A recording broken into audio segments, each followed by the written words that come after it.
The desert wind hissed across the perimeter fence of Anderson Air Base, carrying dust and heat across the flight line. Young airmen worked in steady rhythm hauling gear, inspecting vehicles, barking orders each, one locked in their own world of motion. At the far end of the tarmac near Hangar 7, an old man in a red shirt and faded gray jacket struggled to wheel himself toward the gate. His chair squeaked with every rotation, his face hidden under the brim of a worn ball cap. A faded navy patch was stitched on the side of his jacket, though most of the thread was torn away. Two young base security officers noticed him first. "Hey, old-timer," one called out, snickering. "You lost or something?" The veteran didn't respond. He rolled forward with slow determination, eyes fixed on the hangar, as though it pulled him forward by memory alone.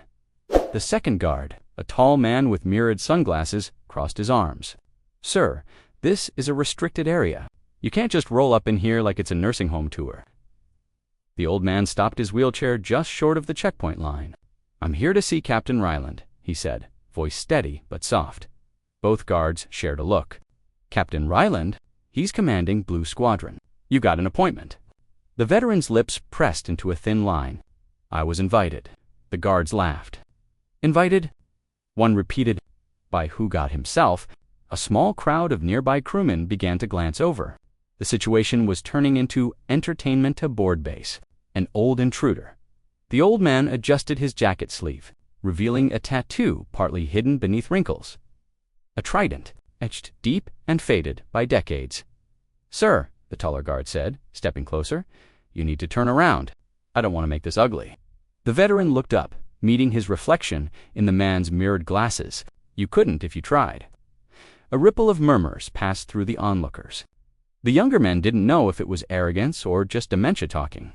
Either way, it was bold. The guard sighed. "That's it. I'm calling this in." He reached for his radio. But before he could speak, the veteran said to words calm low, but sharp as steel. "Iron Vow." The guard froze. His radio hovered in midair. "What did you say?" The old man leaned forward slightly. "Tell Ryland that Iron Vow has returned." The laughter died instantly. The air on the flight line seemed to stop moving. The taller guard swallowed hard and slowly, lifted his radio again, this time with trembling fingers. "Control, this is Gate 3. I've got a situation." Inside the control tower, Captain Evan Ryland looked up from his paperwork when the call came through. "Sir," the voice on comm said, "uncertain, we have an individual claiming to be here under Operation Iron Vow." Ryland blinked. "Repeat that. An elderly male, wheelchair-bound, claims he was invited by you, says the phrase Iron Vow." For a long second, Ryland said nothing. His pen dropped from his hand. "Location, Gate 3, sir." Ryland stood, pushing back from the desk so suddenly that the junior officer nearby nearly jumped.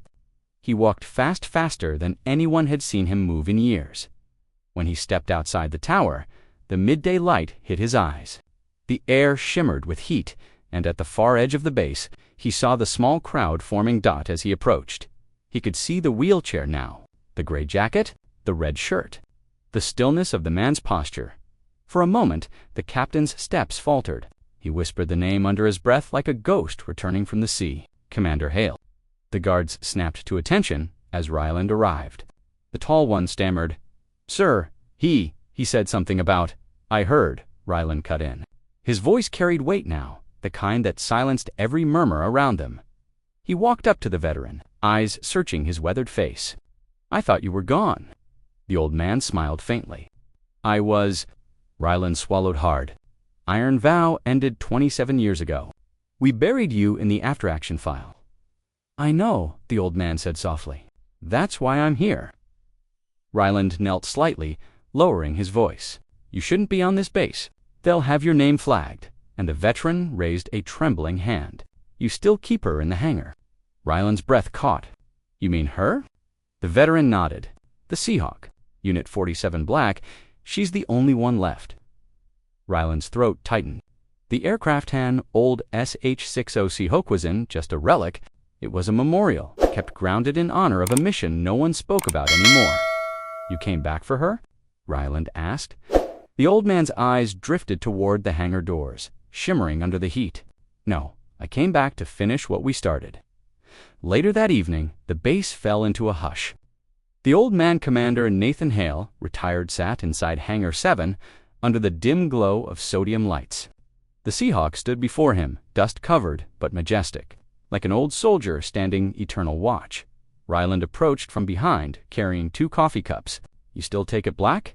Hale smiled. "You remember."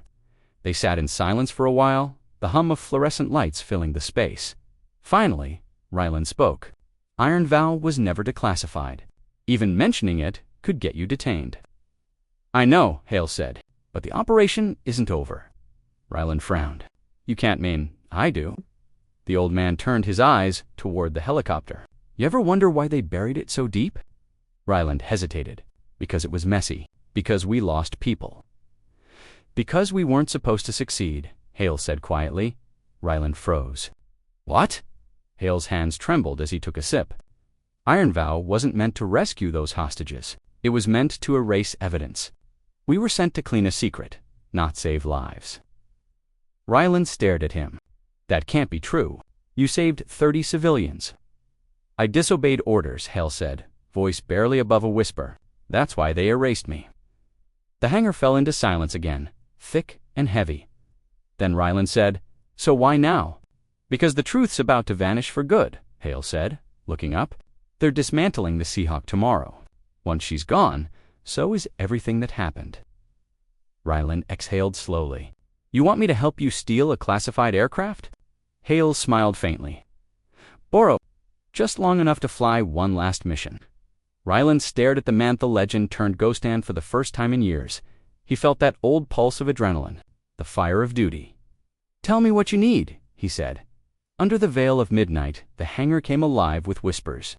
Ryland Hale and 2 trusted crewmen worked in quiet urgency, fuel lines checked, power restored, hydraulics tested. The Seahawk roared to life, engines whirring like an awakening giant. The sound rolled across the base, drawing curious eyes toward Hangar 7. Security alarms started blaring. "Captain Ryland, what's happening?" came the voice over the comms. Ryland ignored it. He strapped Hale into the co-pilot seat. "You sure about this, Commander?" Hale's weathered hand gripped the controls. "I trained half your fleet. You think I forgot how to fly?" The rotors cut through the night, blades slicing moonlight into ribbons. Moments later, the SH-60 Seahawk lifted off, defying orders, defying time, defying the ghosts of its own history. As they ascended, Hale looked down at the base, shrinking below. "You ever regret it, Ryland?" "Regret what?" "Following orders instead of your gut." Ryland said nothing for a long time. Then quietly, every day, the radar lit up. "They're tracking us," Ryland warned. "Let them," Hale said. "They can't shoot down a ghost." For hours, they flew into the desert, following coordinates Hale had memorized long ago. Finally, they reached a cluster of abandoned Hangarzan off-grid site that once belonged to the Operations Intelligence Wing. Landing softly, Hale rolled his wheelchair down the ramp, facing the wind. Inside the hangar's ruins lay crates marked Iron Vow, classified, do not open. He turned to Ryland. "Help me open it." Inside were data drives, mission tapes, reports all stamped property of U.S. Navy Special Operations Command. "This is it," Ryland breathed. "Proof that Iron Vow wasn't what they said it was." Hale nodded. "Now the truth gets to live." They began transmitting the data via secure uplink to a cloud relay Ryland had secretly built years before. But as the upload neared completion, headlights flared across the desert jeeps, dozens of them, closing fast. Ryland turned. "They found us?" Hale smiled faintly, wind lifting his gray hair. "Let them. The truth's already gone." Minutes later, spotlights cut through the night. Soldiers surrounded the hangar.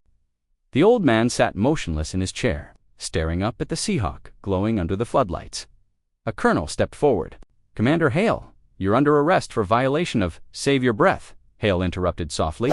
"Iron Vows over." Behind him, Ryland walked out with hands raised. "Sir, the data is already transmitted. The world will know." The colonel's expression twisted between fury and respect. He lowered his weapon. "You should have stayed buried." Hal smiled. "Maybe, but some things deserve to rise." He turned his gaze toward the Seahawk one last time. She flew again. That's all that mattered. As dawn broke, the colonel gave a silent signal. Every soldier in the perimeter, each one realizing who stood before them, napped to attention. Ryland stood beside the old man. Saluting through the rising light, the wind carried the faint echo of rotor blades fading into memory. Operation Iron Vow had ended, but the respect it restored would never fade.